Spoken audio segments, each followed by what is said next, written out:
ug karon ania ang inyong anchorman.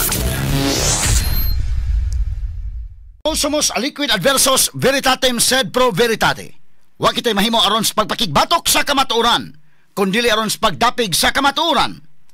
Straight to the point. Luzon, Visayas ug Mindanao, Pilipinas, ug sa katawhan kutob sa mabutstong Sibya sa tibuok kalibutan via internet.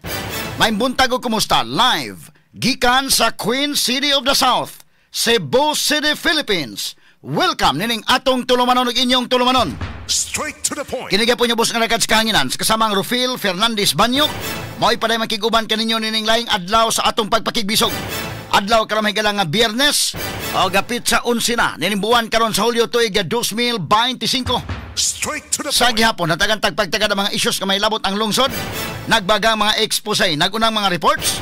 Dinhi lamang gyapon mga higala sa atong paguban-uban nining atong tulumanon ug inyong tulumanon. Straight to the point. Nagunas to may skutanan karon nga buntaga mahigala.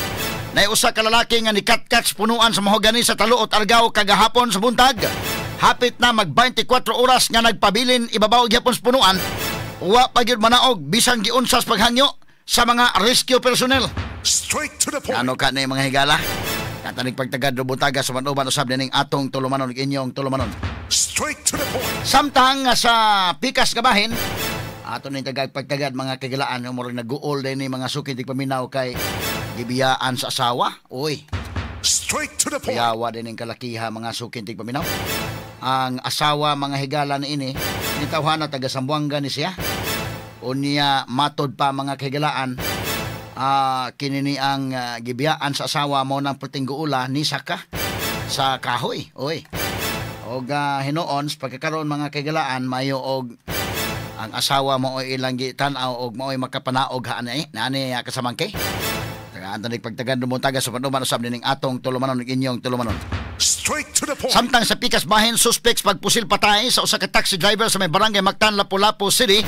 Ato atong gikubiran mahigalat tumilabay nga mga adlaw ni surrender na ngadto sa kapulisan kay matod pa na konsensya siya sa iyang gibuhat. Straight to the point. Samtang sa laing bahin mga kaigalaan na ato sa tagag pagtagad ang atong dugang mga isgutanan des Dakbayan sa Mandawi mga sukintig paminaw.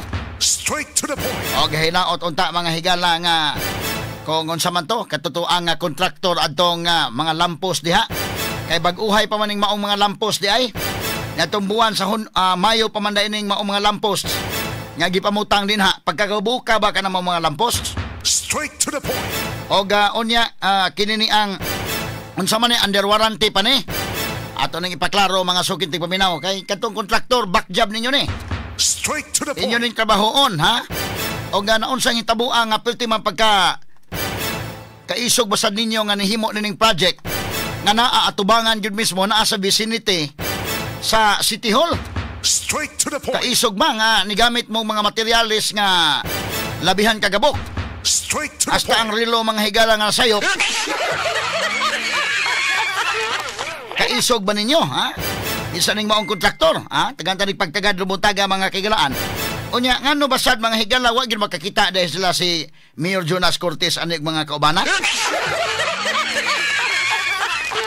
Naaraman gyud na sa tugkaran sa City Hall. Wa gyud makita or unsa ba? Dunay nakatap-tap sa mata mo nang wa makita. Ato lang agi katawa-katawa mga sukintig paminaw ha. Karon butaga tagantanig pagtagad sa atong paban-uban usab dining atong tulumanon ug inyong tulumanon. Straight to the point. Samtang sa pikas bahin mga kaigalaan ato sa tagag pagtagad ni ron kay ni ay na kontrobersyal mga higala nga doon naman gud ni sila seminar dito sa Manila day kini mga bag-o nga mga napili nga mga opisyalis gobyerno. So doon na sa mga higala mga tutorial nga paghimuon ba pareha ng mga congressmen bag-o pa mga higala karon nga kini ang matawag nato nga napili pagka congressman wa pay background unsa na mga higala ngadto sa kongreso. Doon na sa tutorial dito mga sukintig paminaw. So mausad ni mga bag-o napili nga mga gobernador, mga vice-gobernador sa local government unit DILG mahigalan pahigayon og seminar inana no para matrain sad sila. Apil dito mahigala ang ato mga officials Dakbayan Sugbo og lalawigan sa Sugbo kato mga bag-o. Straight to the point. Tuwa po dito mahigala si Pambari 4 ang gobernador sa Sugbo og si Glenn Soko mga sukintig paminaw nga niapil sab nini og katupang uban nga mga bag-o pa.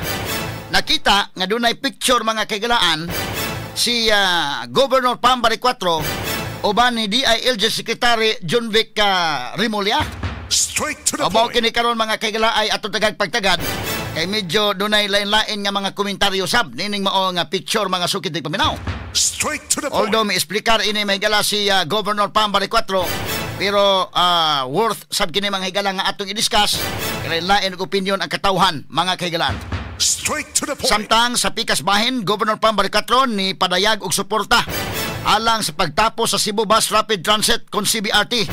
Taliwa sa nagkaduol na nga pag-expire sa funding sa World Bank alang sa maong proyekto.